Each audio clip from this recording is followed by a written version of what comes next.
कि 7वां unit marketing communication.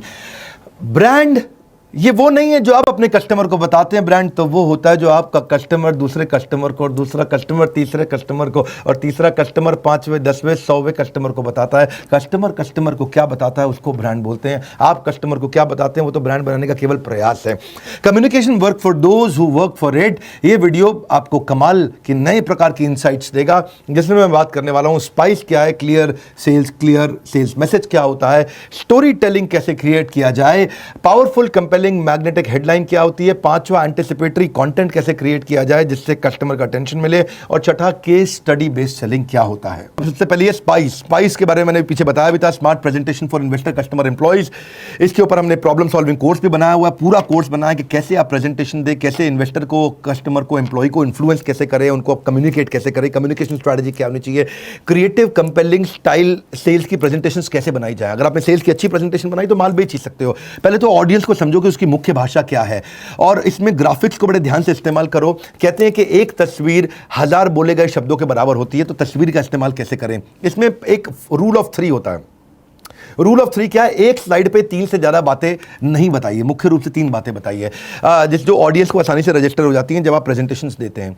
थोड़ा हो सके तो इसमें वीडियो डालिए, विजुअल डेटा, ग्राफ और चार्ट भी डालिए इसके अंदर। तो फॉर्मेट जरूर स्टैंडर्डाइज रखिएगा, कभी कोई टेक्स्ट बड़ा हो जाता है, कभी टेक्स्ट छोटा होता है। मेरे वीडियोस के अंदर भी हम लोग बिल्कुल स्टैंडर्डाइज फॉर्मेट यूज करते हैं, एक ही स्टाइल लेते हैं। अब तो लोग काफी कॉपी करते हैं, हमारे को बहुत सारे बिजनेस ट्रेनर इधर उधर चैनल, उन्होंने कहा जो विवेक बिंद्रा कर रहा है वही करते जाओ। विवेक बिंद्रा फ्रेंचाइजी दे रहा है, हम भी देना शुरू कर देंगे। विवेक बिंद्रा IBC बना रहा है, हम भी बनाना शुरू कर देंगे। विवेक बिंद्रा एनिमेशन डाल रहा, हम भी एनिमेशन डालेंगे। तो वो तो ठीक है, इंडस्ट्री में अगर हम लीड कर रहे हैं तो पीछे लोग फॉलो करते ही हैं। स्लाइड का ट्रांजिशन कैसे रखनी है अपनी प्रेजेंटेशन में, आपको ध्यान रखना है। Presentation will be judged not by the knowledge you send but by the listener, but by what the listener receives. जो आपने बोला वो प्रेजेंटेशन नहीं, जो उसने समझा वो प्रेजेंटेशन है।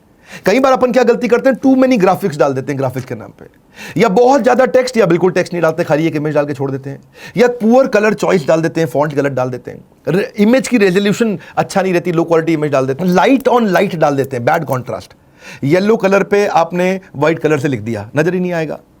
मतलब लाइट येलो पे व्हाइट पे अगर लिख दिया आपने तो, या आपने लाइट पिंक पे रेड से, तो ऐसे कलर ऐसे ढूंढने जो ऑपोजिट होने चाहिए कॉन्ट्रास्ट में, है ना। जैसे आपने देखा है हमारी ब्लैक प्लेट पे गोल्डन से लिखा आता है, या व्हाइट प्लेट पे ब्लैक से लिखा आता है। हमने बड़े स्टैंडर्डाइज बना रखे हैं। ऐसे ही सीक्वेंशली अगर आपने एनिमेशन जो डाला है वो फेल हो गया, अजीबोगरीब आ रहा है, फट के आ रहा है, घूम के आ रहा है, स्टाइल से आ रहा है, अरे भाई बच्चों को दिखा रहे हो तो चल जाएगा, लेकिन अगर एम्प्लॉयज को दिखा रहे हो, आप इन्वेस्टर को दिखा रहे हो, कस्टमर को दिखा रहे हो, तो बड़े फॉर्मल होने चाहिए एनिमेशन आपके। कॉपीराइटेड इमेजेस मत यूज करना, काफी लोग ये गलती कर ही देते हैं। कॉम्प्लेक्स तरीके से भी डेटा डालने की बहुत बड़ी गलती करते हैं, इतना नंबर लिख देते हैं, देखने वाला सामने ना उसको वैसे ही कहता है चाय मंगा दो, ब्लैक कॉफी, बड़ी नींद आ रही है, उबासी भी ले लेता है। या not separating heading with text, heading अलग होनी चाहिए, टेक्स्ट अलग होना चाहिए। प्रूफ रीड करके अपनी प्रेजेंटेशन दो भाई, स्पेलिंग एरर नहीं होनी चाहिए, मल्टीपल डिजाइन और शेप और बॉक्सेस नहीं होने चाहिए, स्टैंडर्डाइज होनी चाहिए। प्री इंस्टॉल्ड बेकार के फ्री के PPT मत यूज करो, अच्छे बनाओ। आप नहीं आ रहा है तो आप ये सारी चीजें सीखो आकर के, कोर्स से अपनी लर्निंग पे लगाओ समय, अपने समय लगाया, थोड़ा सा पैसा कभी खर्च करो। कभी कभार टेक्स्ट बहुत छोटा बड़ा कर देते हैं, या स्पेसिंग अलाइनमेंट ठीक नहीं करते। आपका सेल्स मैसेज क्लियर होना चाहिए, सेल्स मैसेज में एम्बिग्विटी नहीं चाहिए मेरे को। एम्बिग्विटी का मतलब क्या है? मल्टीपल बेनिफिट का मतलब हो गया मल्टीपल मैसेज। क्लियर बेनिफिट बताओ मेरे कस्टमर को क्या खरीदना है, मैसेज को कंसिस्टेंट रखो हर एड कैंपेन में। कोक जो है वो फैमिली के लिए पोजिशनड है, थम्स अप जो है वो यूथ के लिए है। आज कुछ तूफानी करते हैं, सलमान खान हेलीकॉप्टर से कूद रहा है, लेकिन कोका कोला जो है वो क्या करता है? Coca Cola open happiness, Raksha Bandhan, Diwali, वहां पे अपनी एड कैंपेन करता है, परिवार को साथ में दिखाता है, जबकि दोनों एक ही कंपनी के ब्रांड है। याद रखना, दोनों कौन है? राम लखन है, करण अर्जुन है, एक ही कंपनी के 2 प्रोडक्ट हैं, लेकिन अलग अलग पोजीशनिंग है, कंसिस्टेंट है। Clarity is power. याद रखिएगा आपका आइडियल क्लाइंट कौन है, कैसे मैग्नेटिक हेडलाइन बनाओ। उसके ऊपर यूट्यूब पे मैंने वीडियो डाला था एक बारी, नहीं यूट्यूब पे तो नहीं, मैंने मोबाइल ऐप में डाल रखा है आपने, कि रीजन डालो कि क्या फीचर आउटकम क्या होना चाहिए, यूनिक सर्विंग प्रेपोजिशन क्या है, सोशल प्रूफ यानी टेस्टिमोनियल आपके क्या कैसे दिखाने, कॉल टू एक्शन के साथ में क्लैरिटी होनी चाहिए भैया। आपके ब्रांड को बिल्कुल क्लियर आइडेंटिटी होना चाहिए। मेरे ब्रांड का आइडेंटिटी क्लियर है, बड़ा बिजनेस बड़ा कराते हैं जी, और कोई बात नहीं है, और हिंदी में कराते हैं इसलिए बड़ा वर्ड हिंदी में लिखा हमने, bigbusiness.com नहीं लिखा हमने। स्टोरी के माध्यम से अपनी बात को कही है, उससे रिकॉल बहुत स्ट्रांग आता है। देखिए, जब आपका रिकॉल स्ट्रांग होता है तो कस्टमर आपका रिपीट कस्टमर बनता है, रिकॉल और स्ट्रांग होता है तो वो लॉयल कस्टमर बनता है, रिकॉल और स्ट्रांग होता है तो वो प्रमोटर बन जाता है, आपकी तारीफ करता है, और रिकॉल बहुत स्ट्रांग हो गया तो वो एडवोकेट बन जाएगा, आपका वकील बन जाएगा, आपके लिए जाके किसी से भी लड़ जाएगा, किसी से भी भिड़ जाएगा, आपके लिए जाके सड़क पर लेट जाएगा कि बाबा जी को छोड़ दो, मुझको मार दो, ऐसा भी हो जाता है, एडवोकेट ही बन जाता है। हाँ, तो स्टोरी बहुत इंपॉर्टेंट है कि लोगों को इमोशनली आप स्टोरी से कनेक्ट कर सकते हो, चाहे वो पॉडकास्ट से, यूट्यूब से, सेमिनार से, ब्लॉग से, आर्टिकल से, कैसे भी बताएं, टीवी मीडिया के थ्रू बताएं। और अब इसमें ना विजुअल क्लोज अप्रोच बहुत काम आता है। विजुअल क्लोज अप्रोच का मतलब क्या है कि कस्टमर को विजुअलाइज करने दो कि कैसे आपके प्रोडक्ट के माध्यम से वो स्टोरी में सोच पा रहा हो, अरे मेरी भी प्रॉब्लम सॉल्व हो गई, अरे बड़ी अच्छी बात बता रहा है ये तो आप उसे कुछ बता रहे हैं और वो सोच रहा है हाँ ये बात तो सही है, वो स्टोरी में एंटर कर गया और स्टोरी में महसूस कर रहा है मेरा प्रॉब्लम भी सॉल्व हो रहा है। स्टोरी जो होती है एजुकेशनल भी होती है, इमोशनल भी होती है, एंटरटेनिंग भी होती है। देखिए, सेल्स जो है ना आज की डेट में, it's not about the stuff you make, it's about the story you tell. जितना अच्छा सेल्समैन है उतनी अच्छी स्टोरी के फॉर्मेट में बात करता है। लोग स्टोरी हमेशा याद रखेंगे, हो सकता है आपको भूल जाए, स्टोरी के माध्यम से फिर आपको याद कर लेंगे। इमोशनल स्टोरी यूनिवर्सली एक्सेप्टेबल होती है, ज़्यादातर लोग उससे कनेक्ट होते हैं और इससे आप बड़ी रीच ला सकते हो, रिकॉल स्ट्रांग होता है। बेसिकली स्टोरी क्या है, कॉन्सेप्ट है। People don't buy product, they buy concept. उसको कॉन्सेप्ट में कन्वर्ट करो। So doing business without advertising is like winking at a girl in the dark. मतलब क्या है, आपने अंधेरे कमरे के अंदर एक लड़की को आंख मार दी, उससे क्या फायदा हुआ? ना लड़की को पता चला, ना किसी को पता चला। आपको तो क्या करना है, आपको एडवर्टीजमेंट प्रमोशन प्रॉपरली करना है ताकि आप आंख मारो तो पता तो चले। पावरफुल कंपेलिंग मैग्नेटिक हेडलाइन बना दो भैया। हेडलाइन बड़ी इंपॉर्टेंट होती है। डेविड ओगिलवी, जो ओगिलवी के जो चेयरमैन है, वो क्या कहते हैं, मैं 104 बार रॉयल्स रॉयस की हेडलाइन को रिजेक्ट करने के बाद 105वीं अप्रूव करी थी। 50% से ज़्यादा ट्रैफिक आपकी एड कैंपेन पे, आपके इन्फोग्राफिक पे, आपके व्हाट्सएप पे नहीं आएगा क्योंकि उसकी हेडलाइन कमजोर थी। हेडलाइन अच्छी होने से चांसेस है कि लोग ज़्यादा देर आकर के रुके। अखबार में भी आप वही आर्टिकल पढ़ते हैं जिसकी हेडलाइन अच्छी होती है, बाकी सबको छोड़ देते हैं। पावरफुल होनी चाहिए, कंपेलिंग होनी चाहिए, मैग्नेटिक होनी चाहिए। अगर वो रहेगा तभी आपको बहुत तेज बेनिफिट मिलेगा। 500% ज़्यादा ग्रोथ, ज़्यादा ट्रैफिक मिलता है अगर हेडलाइन अच्छी हो। इसमें आप नेम ड्रॉपिंग भी कर सकते हैं अगर आप हेडलाइन में, जैसे किसी का नाम इस्तेमाल करें जिसका नाम बहुत बड़ा है, जैसे IMA है, WHO है, गिनीज वर्ल्ड रिकॉर्ड, इसका नाम अभी हम इस्तेमाल कर सकते हैं क्योंकि हमने वर्ल्ड रिकॉर्ड बनाया है। फिक्की है, CII है, PMO है, मुकेश अंबानी है, नाम इस्तेमाल करें। या प्रॉमिस अचीवमेंट आप कोई दे रहे हैं अपने कस्टमर को, हेडलाइन में अच्छे से डालिए क्योंकि ब्रांड कैंपेन अच्छा बनाएंगे, एडवर्टीजमेंट अच्छी करेंगे, ब्रांडिंग मार्केटिंग अच्छी करेंगे, सेल्स पे इंपैक्ट आएगा। तो कैसे आप दे रहे हैं लोगों को प्रॉमिस अचीवमेंट, क्या दे रहे हैं उसके अंदर? हेडलाइन में किसी कम्युनिटी के साथ पार्टनरशिप कर रहे हैं क्या? जैसे मैंने आपको बताया था गुजराती कैसे अमीर बने, दुबई कैसे अमीर हुआ, या यूट्यूब वर्सेस टिकटॉक पर जो वीडियो बना देता है आजकल तो चल जाता है। या फिर कोई बड़ा स्ट्रॉन्ग इमोशन डाल दो हेडलाइन के अंदर, हाँ जी, आईफोन खरीदने के लिए युवक ने किडनी बेची, या कुछ राइमिंग जिंगल बना दो, लाइफ बॉय है जहाँ तंदुरुस्ती है वहाँ मेलोडी खाओ खुद जान जाओ। मेरा एक क्लाइंट है इजूसा डायमंड्स, उसने भी क्या किया है, वो क्या कहता है, हर हमारा सपना हर कोई पहने डायमंड अपना।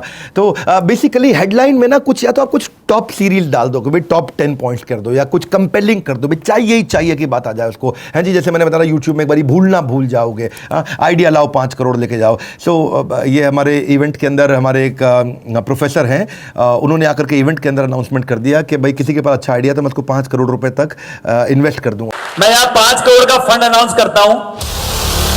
तो जो हमारे इवेंट में आते हैं लोग, तो उनको इन्वेस्टर्स भी मिलते हैं और उसका नेचुरली फ़ायदा होता ही है। ये मैं बात कर रहा हूँ मिस्टर ललित अग्रवाल की जो वी मार्ट से हैं। सो अब क्वेश्चंस अच्छे डाल सकते हो आप हेडलाइन के अंदर। आप अपने ट्रेंड को प्रेडिक्ट कर सकते हो हेडलाइन के अंदर कि भाई ये होने वाला है, क्या कोरोना के बाद छोटे बिजनेस कैसे उभरेंगे, या फिर कॉल टू एक्शन डाल दो ताकि सामने वाले को लगे भैया कोई एक्शन दे दो उसको। जैसे मैंने एक दफ़ा बताया था ना आपको, मैं जयपुर से आ रहा था तो वो रेस्टोरेंट वाला था, है जी, चूक ना जाना किंग का खाना। या जैसे आप डाल सकते हो उसमें कि avail the highest car accessory discount now, या activate your free shipping offer today, या सरप्राइज एलिमेंट डाल सकते हो कि आप किसी प्रकार का, या हाउ टू वाली भी हेडलाइन बना सकते हो। एंटिसिपेटरी कंटेंट बनाओ जिससे नए कस्टमर को आप ला सको। ऐसा कंटेंट बनाओ उससे कस्टमर आपका आता है रुकता है। कंटेंट मार्केटिंग, कंटेंट जैसे मैं बोलता हूँ it's not king it is kingdom. Marketing communication की जब मैं बात करूंगा तो उसमें इसका बहुत बड़ा रोल रहेगा मार्कॉम में। हमेशा आपका कंटेंट ऑथेंटिक होना चाहिए, प्रॉब्लम पे फोकस्ड होना चाहिए, रेलेवेंट होना चाहिए, उसमें कुछ ग्राफिक्स होने चाहिए, टू द पॉइंट हो। इसमें प्रमोशनल ऑफर मत भेजिए हमेशा, प्रोडक्ट के फीचर प्रमोशनल ऑफर भेजेंगे हमेशा तो काम नहीं चलेगा आपका। इसी प्रकार इससे देखिए सोशल मीडिया प्रेजेंस बढ़ता है, कंटेंट को 10 गुना बढ़ा दो, कस्टमर को उससे आपका जुड़ेगा, उसको अपनी मार्केटिंग के साथ अलाइन करो। सेल्स की जो टीम होती है उसको बड़ी स्ट्रीट स्मार्ट नॉलेज होती है सेल्स की टीम को, और मार्केटिंग के लोग इस मैसेज को कंबाइन कर दें कस्टमर के पेन के अराउंड, तो बात बहुत ही बनती है। सोशल मीडिया प्रेजेंस को बढ़ा के वहाँ कंटेंट को बहुत बढ़ाओ। मैं तो आजकल बहुत हैरान हूँ कि जैसे मैंने बताया फेसबुक पे हमारे 40 करोड़ पर मंथ का व्यूअरशिप हो गया है।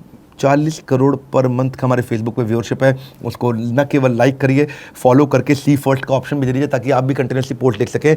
सेल्स कोलैटरल जो आप बना रहे हैं मार्केटिंग कम्युनिकेशन में, वो आप ऐसे बनाइए कि जिससे इन्फोग्राफिक्स के माध्यम से उसमें कुछ स्टैटिस्टिक्स डाल सकते हो, फाइनेंशियल स्टैटिस्टिक्स डाल सकते हो, कुछ ज्योग्राफी के बारे में बता सकते हो, कुछ इन्फॉर्मेशन दे सकते हो, उसमें कुछ कंपैरिजन दे सकते हो, आप उसके अंदर कुछ टाइमलाइन दे सकते हो, हायरार्की दे सकते हो, कुछ उसमें प्रोसेस के बारे में एक्सप्लेन कर सकते हो, उसमें कोई ग्रोथ पाथ, एवोल्यूशन, कुछ भी, मतलब हाई लो, ये वो कुछ कई चीजें दे सकते हो। जबरदस्त information. See it's not the best content that wins, it's the best promoted content that wins. So content से आपको बहुत फायदा होगा। जो एग्जिस्टिंग डेटाबेस है वो नर्चर होता रहता है।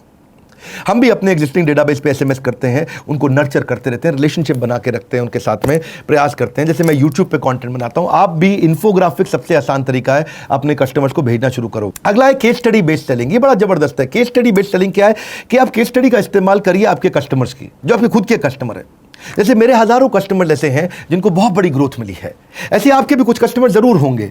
उनके टेस्टिमोनियल लो, उनके वीडियोस बनाओ, उनके टेस्टिमोनियल बना के उनका मार्केटिंग कम्युनिकेशन टीम के साथ में बना के, या मार्केटिंग टीम या सेल्स की टीम के साथ बना करके टेस्टिमोनियल रूट पे जाओ और शेयर करो। डव साबुन की जो ऐड है वो तो कंप्लीट टेस्टिमोनियल रूट पे जाता है। वहाँ पे लेडी आती है, मम्मी आकर के बोलती है कि मेरी बेटी डव से मैंने नहाने के बाद बोलती है मम्मा चब्बी चब्बी। क्या टेस्टिमोनियल रूट है? और वो आकर के अपना एक्सपीरियंस शेयर कर रही है आपको। सी क्योंकि टेस्टिमोनियल जो होता है वो क्लाइंट का होता है, किसी और ने बोला है, वो न्यूट्रल है, जेन्युइन है, फ्री फ्रॉम बायस है, तो इससे क्रेडिबिलिटी बढ़ती है। आप इसमें खुद का भी टेस्टिमोनियल दे सकते हो ना, एक अलग स्टाइल होता है, उसको बोलते हैं ओनरशिप क्लोज अप्रोच। ये भी क्लोजिंग की एक अप्रोच है, ओनरशिप।